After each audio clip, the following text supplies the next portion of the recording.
ఒకటి మాత్రం గుర్తుంచుకోండి, కాఫీర్ అమ్మాయి ఒక్క అమ్మాయి మాత్రమే కాదు, తను ఒక పొటెన్షియల్ ఫ్యామిలీ ట్రీ అవుతుంది.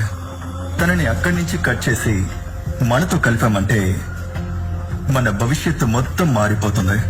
కుటుంబం మారితేనే సమాజం మారుతుంది.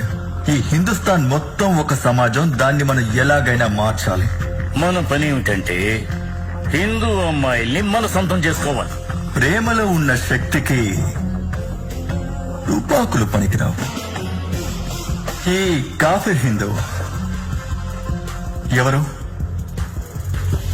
వాళ్ళు ఈ ప్రపంచంలోనే అమాయకులు, తెలివి తక్కువ మనుషులు. మనం కన్వెన్షన్ సెంటర్ నడపడానికి లైసెన్స్ కూడా ఆ గడిదలే ఇచ్చారు.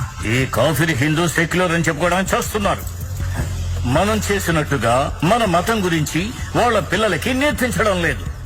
ఈ కారణం వల్లే, కేవలం ఈ కారణం వల్లే ఈ అమ్మాయిలకి మన విషయాలు చెప్పి మన వైపుకి లాక్కోగలుగుతున్నాం. మనం ఏం చేసినా 100% ఇల్లీగల్. అందువల్ల ఏం చేయాలనుకున్నా భారీగా చేయండి. యూరోప్ ని చూడండి, ఫ్రాన్స్, బెల్జియం, నెదర్లాండ్స్, లండన్, అన్ని కంట్రీస్ లోనూ మన మిషన్ ఉంది. ఎక్కడ మనం మైనారిటీగా ఉండే వాళ్ళమో అక్కడ మనం రూలింగ్ పార్టీ అవుతున్నాము. Change of demography is the key. ఇప్పుడు హిందుస్థాన్ డెమోగ్రఫీని చూడండి. దాదాపుగా 114 కోట్ల హిందూ ప్రజల్లో 56 కోట్లు ఆడవాళ్లే. అందులో 8.5 కోట్ల మంది హిందూ అన్మ్యారీడ్ అమ్మాయిలున్నారు.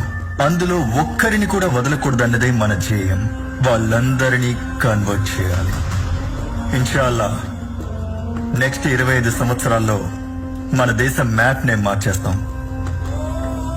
దేశంలో ప్రతి ఒక్క మూలలో మన వాళ్ళు ప్రేమను పంచుకున్నారు. అండ్ ఇన్షాల్లా 2043 కల్లా ఇండియా మొత్తం ఒక ఇస్లామిక్ స్టేట్ అవుతుంది. అండ్ భారతదేశం మొత్తం మనకి సొంతమైపోతుంది.